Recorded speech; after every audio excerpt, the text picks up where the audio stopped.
Hello， 大家好。我知道对于这个问题，男生和女生可能会有不同的侧重点。男生可能更会想知道哪种女生，看起来难追，为什么难追，怎么追。那女生可能会想要知道哪种女生看起来难追，是不是自己，或者如何让自己看起来比较难追一点。好，等等啦。但是答案都是同一版。那我们就依次按照权重逐条维度来分析，一起来看看究竟哪种类型的女生看起来最难追。首先是 T 和 F， 这条维度是用来形容一个人做决策、做判断的风格和方式。T 是 thinking， 也就是思考 ；F 是 feeling， 也就是感觉啦。所以通俗一点，就是 T 型人格更理性，思考的时候、想事情的时候更注重逻辑，而 F 型的人更感性，更注重主观上的感受和情绪。相比而言，各位觉得哪一种女生看起来比较难追啊？大家可以尝试投个票。我认为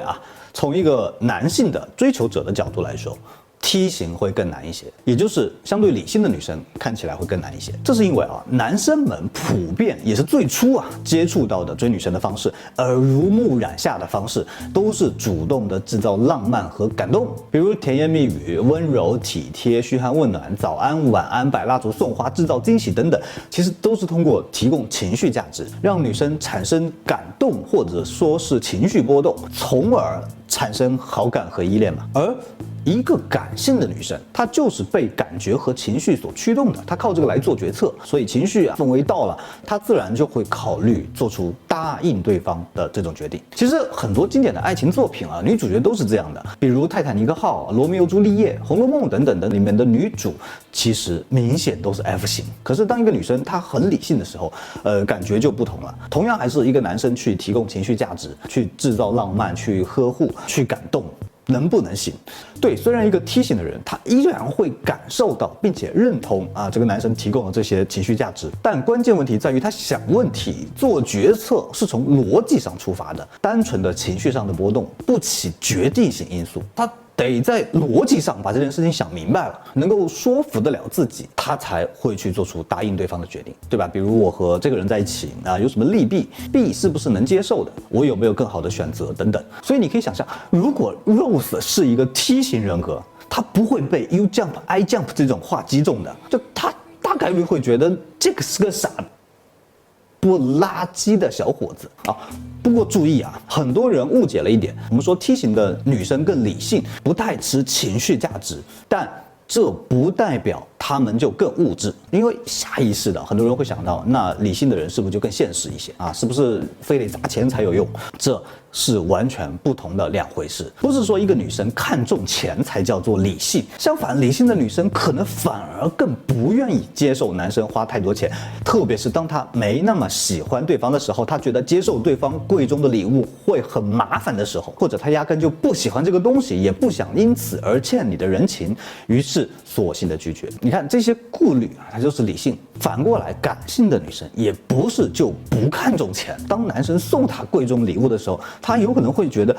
你一定很爱我转而情绪上被打动了。所以我强调，理性感性和物质之间它没有必然联系，这压根就是两码事。只能说真正让 T 型女生看起来难追的原因，是因为理性的思考方式导致很多男生习惯性的追求方式不起作用。当追一个不喜欢自己的 T 型的女生的时候，会觉得有力使不出，咋不对，超出舒适区的感觉，所以感觉更难追一些。好，第二条维度是 J 或者 P， 说的是一个人和周围的环境互相作用的方式。J 是 judging， 表示判断 ；P 是 perceiving， 表示知觉。我知道这个翻译听起来比较难懂，我解释一下，其实它类似于有没有很强的计划性、条理性。这个人是更自律还是更随性？ J 型人更注重计划，追求井井有条、按部就班的生活方式。P 型的人就比较随遇而安了，更容易去拥抱变化，愿意接受一些计划之外的可能性。那么听下来，哪种女生看起来会更难追？还是从男性追求者的视角，我认为 J 型的女生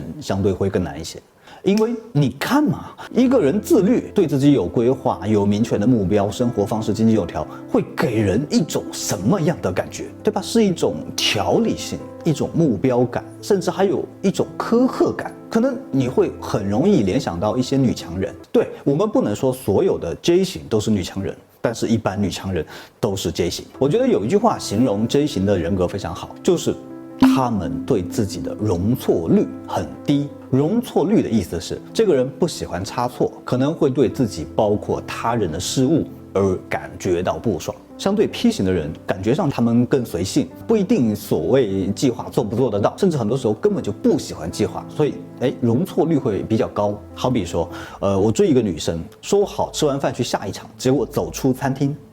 发现下雨了，一没开车，二没带伞，走也不是，留也不是，下雨是一个典型的不可抗力。虽然这也不是男生造成的，但下雨确实打乱了整个计划。J 型的女生更容易通常在这种时候比 P 型女生表现出更强烈的焦虑。焦虑来自于对计划安排、节奏、时间的打乱，让整个事情变得无序。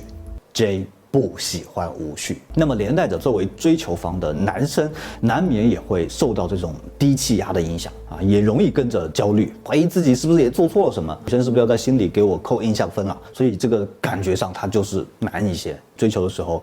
压力也会自然的大一些。那么到这里，其实我们已经得出了一个初步的结论 ：T 型的女生看起来更难追 ，J 型的女生看起来更难追，所以 TJ 的组合看起来更难追。其实 TJ 的典型的女性代表人物都有谁啊？董明珠、希拉里、撒切尔夫人、哈利波特里面的赫敏、谷爱凌、易立竞、王熙凤、武则天。总结下来 ，TJ 的组合意味着这个女生不太容易被情绪打动，她们独立、客观、能干、自控力强，她们通常不需要别人，但是别人却需要她。和她们相处容错率比较低，你想要和她们建立恋爱关系，就得突破她们巨大的情感防御。所以 TJ 的组合，重点是组合我认为看起来会更难一些。然后再就是影响起来相比没有那么大的2条维度，第3条也就是 I 或者 E 这条维度就是我们日常说的内向和外向，哪种类型看起来更好追或者更难追，就真不一定了。比如有人会觉得和内向的女生互动，自己得全程的去带节奏，然后我又不会，所以很难。但也有人会觉得，外向的女生好像朋友比较多，估计竞争对手也多，那也难。所以如果就是非要2选1我觉得只能说在破冰的阶段 ，I 型的女生会看起来更难一点点，因为一个内向的人他没那么爱跟人打交道嘛，你要和他互动，他的反应必然不会有E人那么热情。那这个时候作为男生，你就得更主动，不断的找话题、找活动，对整个节奏负责，包括约见面的难度也更大。毕竟 E 人本来就爱出门社交，但 I 人如果他不是对你本人或者对这个约会项目特别感兴趣，那么约一个 I 人出门，恐怕他就没有那么能够爽快的答应。相对而言，在这种破冰阶段，作为追求方的男生，只感受到的正反馈就会少一些，然后 E 人给人的反馈明显会多一些，哪怕他未必对你是有那方面的意思但是因为 E 人本来就爱跟人打交道，所以只要他不讨厌你日常聊天一起玩，一般来说都会获得更加热情和正面的反馈，所以男生会从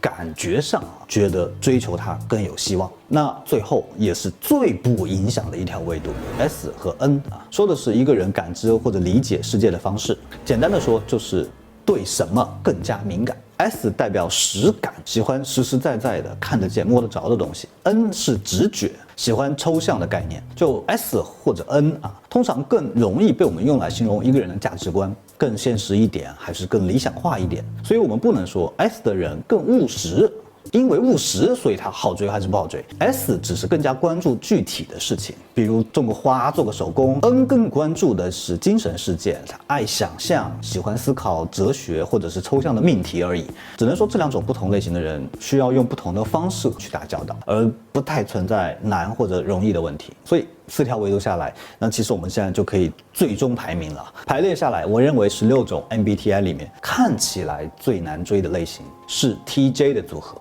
也就是 ISTJ、INTJ、ESTJ、ENTJ。如果这里面非要再分的话，那 ISTJ 和 INTJ 感觉上会更难一点点，但总体来说还是 TJ。我强调就性格不分优劣，好吧？可能对于很多男生同学来说，这种组合看起来很有压力，但其实反过来想啊，对于追求者的性格本身能和他对口的人来说，就会变得非常容易，因为大家的思维方式是一样的，自然走近起来就没有那么多阻碍嘛。其实我非常希望，如果现在有 TJ 组合的女生正在看这个视频，也可以现身说法一下，就是你觉得你一般会被男生的什么样的追求方式所打动，或者说曾经打动你的某个瞬间是什么，以及什么样的人会比较吸引你，都可以啦。我觉得这是在帮助他人，但同时也是梳理自己的过程嘛。所以，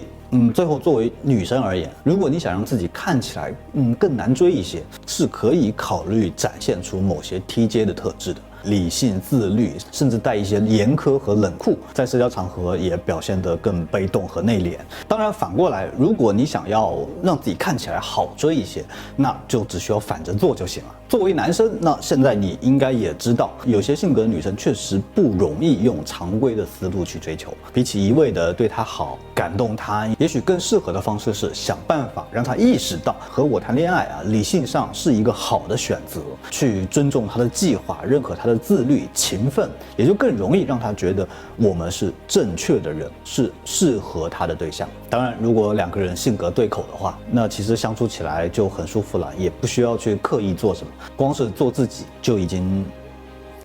一码了。最后如果大家对这些恋爱的方法是感兴趣的，也欢迎各位小伙伴去关注一下我的恋爱成长课。那么现在是5·1活动还有优惠，那具体的链接我会放在评论区置顶。谢谢大家。